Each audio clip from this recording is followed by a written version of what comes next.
呢一堂課咧就係 niche 單元一 niche 嘅最後一堂課，就係咧合共有3份工作紙咧去協助大家去更加容易去揾到你嘅 niche 啊。OK， 揾 niche 嘅重點容易喺 Facebook 裏面揾到啦，你足夠了解到佢哋嘅痛點、現況同埋慾望啦。所以第一份工作紙就係先揾到你 niche 先，就係綠色呢一份 Find Your Niche。OK， 好啦，呢份工作紙嘅目的係協助你思考有關你 niche 嘅痛點同埋慾望。所以答案係冇對錯嘅，有好多嘅學生啦，成日問我唔知有冇填啱有冇填錯，我唔知你有冇填啱有冇填錯，點解咧？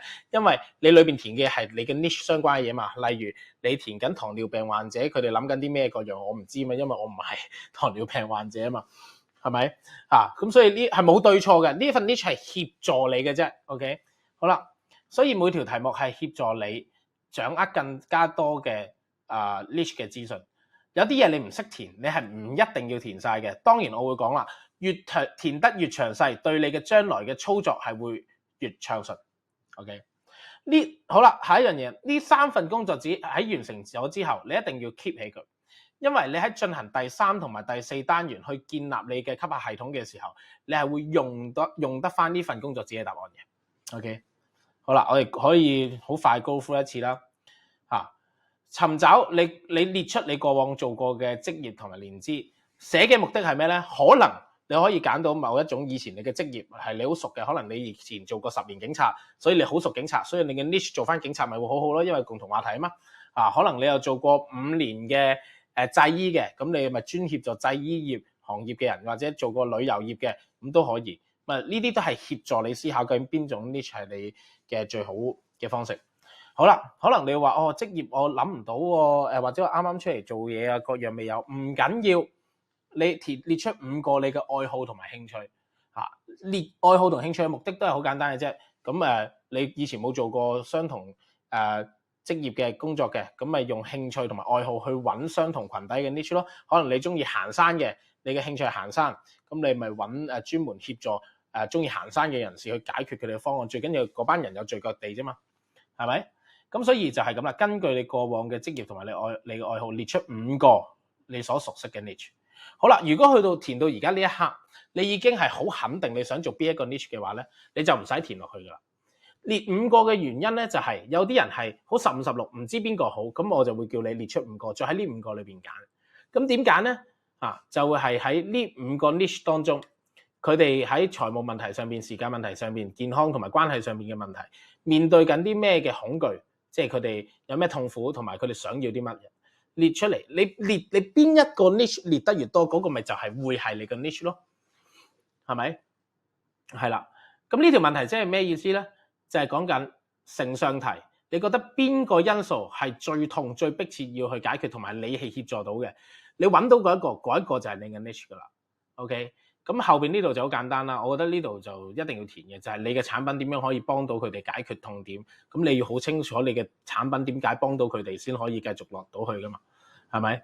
咁然之後去到最後就係確定咯，5種 niche 裏邊你最決定就係要揀邊一個成為你唯一嘅往後網上營銷要做嗰個 niche， 就係咁簡單啦。OK。都唔係唯一嘅，根據我上嗰幾條片所講，你可以開5個 Facebook account 去經營5個 niche 都得嘅，不過你會好辛苦啫。同埋係咯，就係咁咯。好啦，咁我哋就睇下一條啦。揾完就係做橙色呢份啦，橙色呢份啦。OK， 你就要分析你嘅 niche 啦。OK， 都係一樣啦，冇對錯啦。係啦，唔一定要填晒嘅，填晒係當然填晒對你操作越暢順啦。分析你嘅 niche 啦，你已經揾到 niche 之後咧，就會知道佢哋多數係做啲乜，佢哋嘅收入係點，佢哋對自己嘅感覺係點。總之就係填晒佢哋所有有關嘅資訊。填你嘅目的係咩咧？當你去單元3同埋單元4要做相關嘅工作嘅時候，呢啲答案全部都係會令到你喺往後經營你嘅 social media 更加暢順去吸到客。OK， 係啦，佢哋過往有咩經歷啦，然之後你嘅產品點樣幫到佢啦。係啦，總之你就好熟悉你嘅產品點樣匹配到，令到佢哋解決痛點。最後一份啦，工作紙啦，就係你呢班 niche 會對咩嘅理財產品有興趣咧？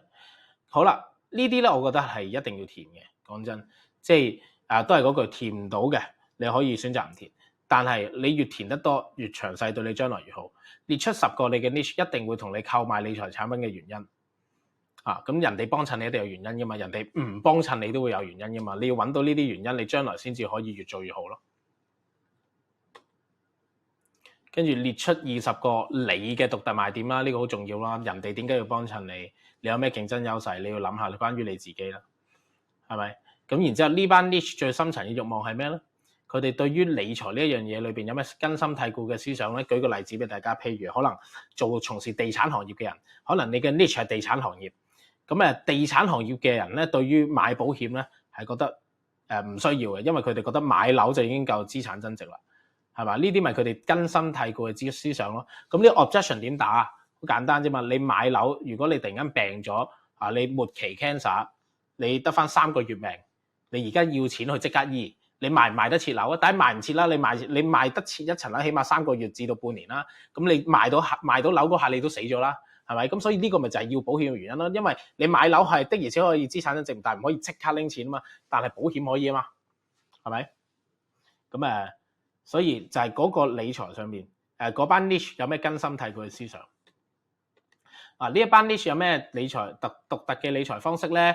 譬如警察嘅獨特理財方式就係佢哋全部咧就會儲錢喺遮仔會嘅，呢啲咪係咯。總之每一個群體係會有佢哋自己獨特嘅理財方式嘅。地產嘅獨特理財方式就係買樓咯，買樓租樓啊，係嘛？